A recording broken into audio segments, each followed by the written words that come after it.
একের পর এক ধামাকা, লক্ষ লক্ষ কর্মচারীর জন্য বিরাট ঘোষণা কেন্দ্রের, খুশির হাওয়া দেশে।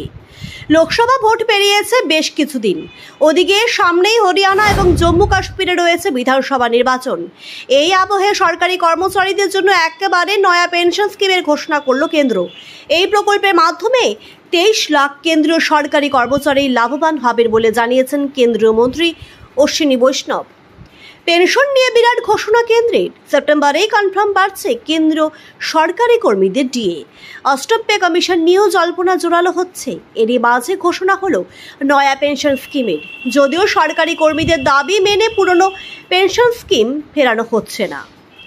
সরকারি কর্মীদের জন্য নতুন যে পেনশন স্কিম ছিল সেটা থাকছেই, তার সঙ্গেই নতুন পেনশন স্কিম হিসেবে ইউনিফাইড পেনশন স্কিম চালু করা হচ্ছে বলে জানা যাচ্ছে।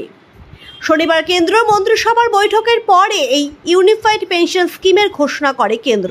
ইআই নতুন পেনশন প্রকল্পে 1. নিশ্চিত পেনশন, 2. পারিবারিক পেনশন, 3. নিশ্চিত ন্যূনতম পেনশন, এই বিষয়গুলির ওপর জোর দেওয়া হয়েছে। নতুন পেনশন স্কিম অনুযায়ী কোনো ব্যক্তি ন্যূনতম 25 বছর চাকরি করলে অবসর গ্রহণের আগের শেষ 12 মাসের বেতনের 50% পেনশন হিসেবে পাবেন। পাশাপাশি অ্যাসিওর্ড ফ্যামিলি পেনশনের আওতায় কোনো সরকারি কর্মীর মৃত্যু হলে সেই কর্মীর পরিবার পেনশন হিসেবে শেষ পাওয়া মোট পেনশনের 60% টাকা পাবেন। এই নয়া স্কিমের আওতায় ন্যূনতম 10 বছর চাকরি করলে অ্যাসিওর্ড মিনিমাম পেনশন অনুযায়ী প্রতি মাসে 10,000 টাকা পেনশন হিসাবে পেতে পারেন, যা সরকারি কর্মীদের জন্য ভীষণই তাৎপর্যপূর্ণ। 2025 সালের 1 এপ্রিল থেকে এই নতুন প্রকল্প বলবৎ হবে। আগের পেনশন স্কিম নিয়ে সরকারি কর্মীদের বহু অভিযোগ ছিল। নতুন পেনশন প্রকল্পের দাবি জানানো হচ্ছিল দীর্ঘদিন থেকে।